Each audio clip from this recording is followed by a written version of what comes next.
നമ്മുടെ വീട്ടിലേക്കോ? കൗസു, നീ സ്വപ്നം കണ്ടോന്നല്ലോ. അയ്യോ, ഈ മനുഷ്യനോട് എത്ര പറഞ്ഞാലും മനസ്സിലാവില്ലേ. നമ്മുടെ 5 മക്കളാണ് സത്യം. മതി, എനിക്ക് വിശ്വാസായി. നമ്മുടെ ഭാഗ്യം തെളിയാൻ പോവാണ് കൗസു. നമുക്ക് കേമമായിട്ടൊരു സദ്യ ഒരുക്കണം. സദ്യ ഒരുക്കാൻ മാത്രം മതിയോ? ഇരുന്ന് കഴിക്കാൻ വൃത്തിയുള്ള ഒരു മേശ ഉണ്ടോ അവിടെ? ഒന്ന് ഇരിക്കാൻ ഒരു സോഫയുണ്ടോ? ഇരിക്കാൻ ഈ സ്റ്റൂള് പോരെ? കുന്നത്തിലാണോ യവനെ ഇരിക്കുന്നത്? ഇത്തിപ്പോരും തണുത്ത വെള്ളം കൊടുക്കാൻ ഒരു ഫ്രിഡ്ജ് ഉണ്ടോ ഇവിടെ? അത് കുടിക്കാൻ നീണ്ട കുഴലുണ്ടോ?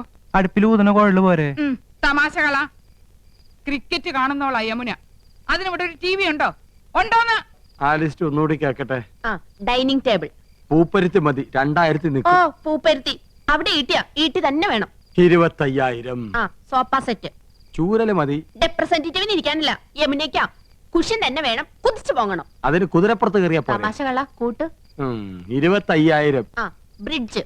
പാലോ അതും വേണോ? അവർക്ക് നടന്നു വന്നാ പോരെ? അതല്ലെന്ന് തണുപ്പിക്കുന്ന ഒരു സാധനം ഇല്ലേ? Fridge 9,000. TV. Black and white പോരെ? ഓരോ കളർ തന്നെ വേണം. 10-20 അടി നീളം വേണം. 10-20 അടി നീളോ? ഇഞ്ചായിരിക്കും. ഇഞ്ചെങ്കിൽ ഇഞ്ച്. ഒയറില്ലാത്ത ഫോൺ അതൊരെണ്ണം മതി.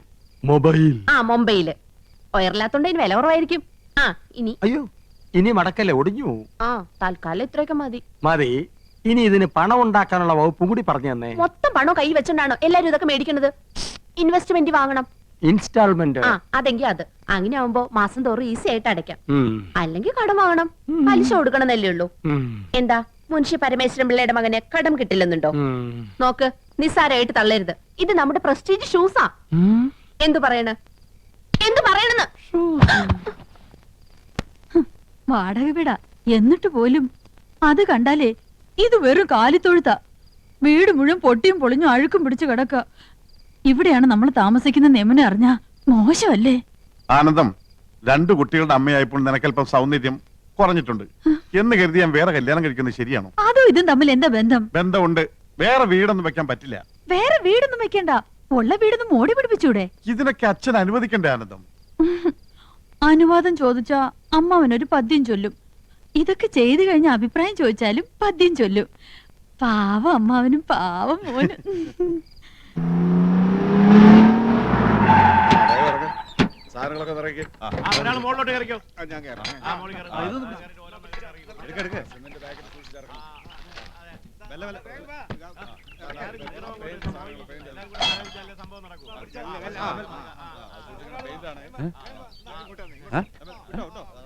വഴിന്നൊന്ന് മാറിന്നൂടെ? ചന്ദ്രു, ചന്ദ്രു,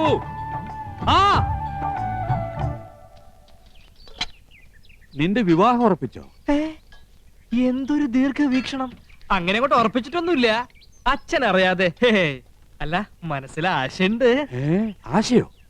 ഒരാഗ്രഹം. അച്ഛനും ചേട്ടന്മാർക്കും ഇഷ്ടമാണെങ്കിൽ എനിക്ക് വിരോധമില്ല. ആശയൊക്കെ 5 കൊല്ലം കഴിഞ്ഞു മതി. അതൊരു നീണ്ട ഗ്യാപ്പല്ലേ അച്ഛാ? അപ്പോഴേക്കും ഞാൻ വഴിതെറ്റി പോയാലോ? ഈ കണക്കിന് എല്ലാം തെറ്റും. എടാ, ഈ കാട്ടിക്കൂട്ടുന്ന കോലാഹലങ്ങളൊക്കെ എന്തിനാന്നാ ചോദിച്ചേ? അതാണോ? അതൊക്കെ ചേട്ടന്മാരുടെ തീരുമാനങ്ങളാ.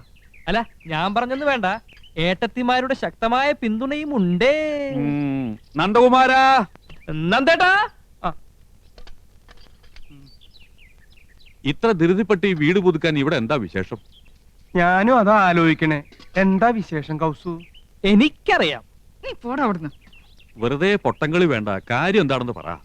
ഗോപകുമാരാ, എന്താ ഏട്ടാ? അതെ, നീ ഈ വീട് പുത്തനാക്കാൻ ആരെങ്കിലും ഏൽപ്പിച്ചിട്ടുണ്ടാ?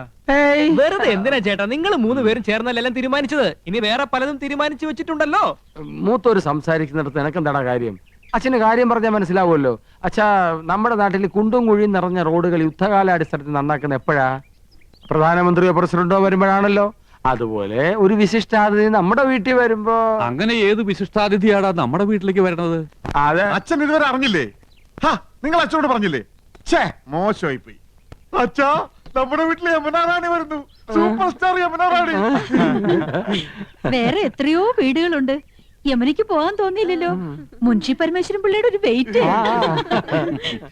യമുന റാണി അറിയപ്പെടുന്ന കലാകാരി നമ്മുടെ വീട്ടിൽ വരുന്നത് നല്ല കാര്യം തന്നെ. പക്ഷേ നമ്മൾ ഇപ്പൊ താമസിക്കുന്ന വീട്ടിലേക്ക് യമുന വരില്ല എന്നുണ്ടോ? അല്ല അച്ഛാ, അവരുടെ ഒരു സ്റ്റാറ്റസ് നമ്മൾ നോക്കണ്ടേ? അവരുടെ പദവിക്കനുസരിച്ച് ഉയരാനുള്ള ശേഷി നമുക്കുണ്ടോടാ? നമുക്കൊരു അഭിമാനമുണ്ട്. അച്ഛന് പറഞ്ഞാ മനസ്സിലാവില്ല. അതേടാ, എനിക്കൊന്നും മനസ്സിലാവില്ല. മനസ്സിലായിക്കോളും. പക്ഷേ ഒന്നെനിക്കിപ്പോ പറയാനുണ്ട്, ഇത് അഭിമാനമല്ല, ദുരഭിമാനമാണ്. ദുരഭിമാനം ആദ്യം ഒരു വിരുന്നുകാരനെ പോലെ നമ്മുടെ മനസ്സിലേക്ക് കടന്നു വരും. ക്രമേണ അത് നമ്മെ നയിക്കാനും ഭരിക്കാനും തുടങ്ങും. ഒടുവിൽ ആധിപത്യം സ്ഥാപിക്കും. നിങ്ങളുടെ ആഗ്രഹം തന്നെ നടക്കട്ടെ. കുട്ടിയോളെ, നമുക്ക് എന്തെങ്കിലും പഠിക്കാം. അച്ഛൻ ഇപ്പൊ പഴഞ്ചൊല്ലൊന്നും പറഞ്ഞില്ലല്ലോ. മറന്നുപോയതാവും. എന്നാ ഞാൻ പറയാം. തെളിക്കുന്ന വഴി പോയില്ലെങ്കിൽ പോകുന്ന വഴി തെളിക്കുക. വഴി തെളിക്കാൻ വന്നിരിക്കും ഒരുത്തൻ.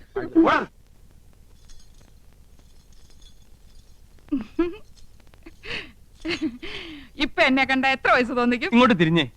5 പെറ്റതാണെന്ന് പറയില്ല. 13 വയസ്സുള്ള മോന്റെ അമ്മയാന്ന് പറയുവോ? ഏയ് ഇല്ല ഇല്ല. പിന്നെ ഒരു 4. അതും ഇല്ല. പിന്നെ 3 പറയുവോ? പുകഴ്ത്താണെന്ന് ധരിക്കരുത് കൗസു. ഒരു 2 അത് പറയും. അത് മതിയായിരുന്നു.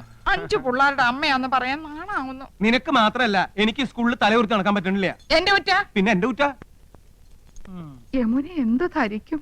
ചെലപ്പോ ചുരിദാറായിരിക്കും. അതല്ല, എന്തൊരു വിചാരിക്കും 5 പിള്ളേരുടെ അമ്മ. ഓ, ദേ നോക്ക്, അവർക്കൊക്കെ 2 ഉള്ളൂ. നമുക്കും അത് മതി എന്ന് വെച്ച് 3 കുട്ടികളെ കളയാൻ പറ്റുമോ കൗസു? കളയണ്ട. യമുന വരുമ്പോ നമുക്ക് 2 പിള്ളേരെ ഉള്ളെന്ന് പറഞ്ഞാ മതി. 3 പേരെ 3 പേരെ മുറിയിലിട്ട് പൂട്ടാം. കൗസു മിണ്ടാതിരുന്നാ മതി. കല്യാണി, ശശികുട്ട, ശങ്കര. എന്താ അമ്മേ? മക്കളെ, നിങ്ങൾ 3 പേരും ഈ മുറി മിണ്ടാതിരുന്നോണം. അമ്മ വരുന്നവരെ നിങ്ങൾ ഇവിടെ ഉണ്ടെന്നേ അറിയരുത്. യമുനെ കാണാൻ ഞങ്ങൾ എപ്പോഴേ ഒരുങ്ങിയിരിക്കുക. ഞങ്ങൾക്ക് യമുനെ കാണണ്ടേ അമ്മേ? അമ്മ പിന്നെ കാണിച്ചു തരാം മക്കളെ. ഞങ്ങൾക്ക് ഇപ്പൊ കാണണം. അയ്യോ, എന്റെ പൊന്നും കൊടുത്ത മോനല്ലേ, അമ്മ കാണിച്ചു തരാം. വാ വാ, ഇങ്ങോട്ട് നടക്കാം. കാണിച്ചു തരാം. ചോക്ലേറ്റ് 5 സ്റ്റാർ വാങ്ങിച്ചിട്ടുണ്ട്. 3 കുട്ടികളെ മുറിയിലിട്ട് പൂട്ടിയിരിക്കണു. പ്രസവിച്ചു കൂട്ടുമ്പോ ആലോചിക്കണമായിരുന്നു. നാണമില്ലല്ലോ മുതുകളവയ്ക്ക്. പ്രായം കുറച്ച് കാണിക്കാൻ നന്ദേട്ടനെ വള്ളി നിക്കൽ ഇടിച്ചില്ലല്ലോ, ഭാഗ്യം. അങ്ങനെ വിട്ടൂടാ. എനിക്ക് പ്രായം ഒന്ന് കുറച്ച് കാണിക്കണം. എന്താ ഒരു വഴി? പ്രത്യേകിച്ച് വഴിയൊന്നും നോക്കണ്ട ആനന്ദം. പ്രകൃതി നിനക്ക് വേണ്ടുവോളം സൗന്ദര്യം കനിഞ്ഞ് അനുഗ്രഹിച്ച് തന്നിരിക്കല്ലേ. ഒരു 25-നപ്പുറം പ്രായം മതിക്കില്ല. 25? അയ്യോ, അത് ഇത്തിരി കൂടുതലാ. ദേ, നിങ്ങളെന്നെ ശരിക്കും നോക്കിയിട്ടുണ്ടോ? പെണ്ണ് കാണാൻ വന്നപ്പോ നിന്നെ ശരിക്കും നോക്കാഞ്ഞതാണല്ലോ എനിക്ക് പറ്റിയ തെറ്റ്. അല്ല, ശരിക്കും നോക്കാമെന്ന്. എന്ന് നോക്കിയേ. നോക്കി. ഇനി ഒന്നുകൂടെ നോക്കിയേ. കണ്ണട വെക്കുമ്പോഴാണ് എടുക്കുമ്പോഴാണ് എനിക്ക് പ്രായക്കുറവ്. എടുക്കുമ്പോ തന്നെ 5 വയസ്സിന്റെ കുറവുണ്ട്. എന്നാൽ യമുനയുടെ മുമ്പിൽ ഞാൻ കണ്ണട വെക്കുന്നില്ല. അന്ന് നീ യമുനയുടെ വീട്ടിൽ പോയപ്പോ കന്നഡ വെച്ചില്ലേ? അത് കൂളിംഗ് ഗ്ലാസ് ആണെന്ന് വിചാരിച്ചോളൂ. അയ്യോ ആനന്ദ്, നീ തട്ടിത്തടഞ്ഞ് വീഴില്ലേ? അത് ഞാൻ അഡ്ജസ്റ്റ് ചെയ്തോളാം. ചേട്ടനൊന്ന് ഹെൽപ്പ് ചെയ്താൽ മതി. അമ്പടി കേമികളെ, പ്രായം കുറയ്ക്കാൻ വേണ്ടി മക്കളെ മുറിയിലിട്ട് പൂട്ട, കണ്ണട മാറ്റി വയ്ക്കുക. ഇന്ന് ഞാൻ കാണിച്ചു തരാം. തരില്ല ഞാൻ, ഇത് ആർക്കും തരില്ല. ഇന്ദുന്റെ അടുത്ത കളി. പോയിട്ട് എത്ര നേരം മനുഷ്യ കിട്ടിയോ? കടയായ കട മുഴുവൻ അരിച്ചു പെറുക്കി ഒടുവിൽ ഒരെണ്ണം കിട്ടി. മഹാഭാഗ്യം. എന്റെ എന്തു വെറുതെ കണ്ട കടച്ചോടെയൊക്കെ വാരിത്തേച്ച് ഉള്ള ചന്തം കൂടി കളയണ്ട. അസൂയ എല്ലാവർക്കും തോന്നും. ചേട്ടാ, സത്യം പറ, എന്നെ ഇപ്പൊ കണ്ട ഒരു പ്രോസ്റ്റിറ്റ്യൂട്ടീവ് ലുക്കില്ലേ? എന്റെ ദൈവമേ, അവിടെ ഒടുക്കത്തെ ഒരു ഇംഗ്ലീഷ്. എന്റെ തലവിധി. എന്റെ ഇംഗ്ലീഷിന് എന്താ കുഴപ്പം? നിങ്ങൾ പാന്റും ഷർട്ടും ടൈയോ ഒക്കെ ഇട്ടിട്ട് എപ്പോഴും അങ്ങനത്തെ ഒരു ലുക്കിനെ പറ്റി പറയാറില്ലേ? എടി, അത് എക്സിക്യൂട്ടീവ് ലുക്ക്. നീ പറഞ്ഞതിന്റെ അർത്ഥം എന്താണെന്ന് നിനക്കറിയാമോ? ദേ, ഒരു അപേക്ഷയുണ്ട്. നീ യമുന റാണിയുടെ മുമ്പിൽ ഇംഗ്ലീഷ് പറയരുത്. പറയുമോ? അത് പിന്നെ ശീലായി പോയി. എന്നാലും പറയൂല. എവിടെ അത്? ഇതാ. അയ്യോ, ഇത് നീളം വളരെ കുറഞ്ഞു പോയി. എന്നെ കൊണ്ടൊന്നും പറയിക്കണ്ട. നീ ആര്? നീലി ബൃങ്കാതിയുടെ മോഡല. ഇങ്ങോട്ട് തിരിഞ്ഞു കടി. ചൂടാകണ്ട. നിങ്ങളുടെ കമ്പനിയുടെ തൈല് തേച്ച എന്റെ മുടി മുഴുവൻ കൊഴിഞ്ഞു പോയത്. ഹെറോയിൻ.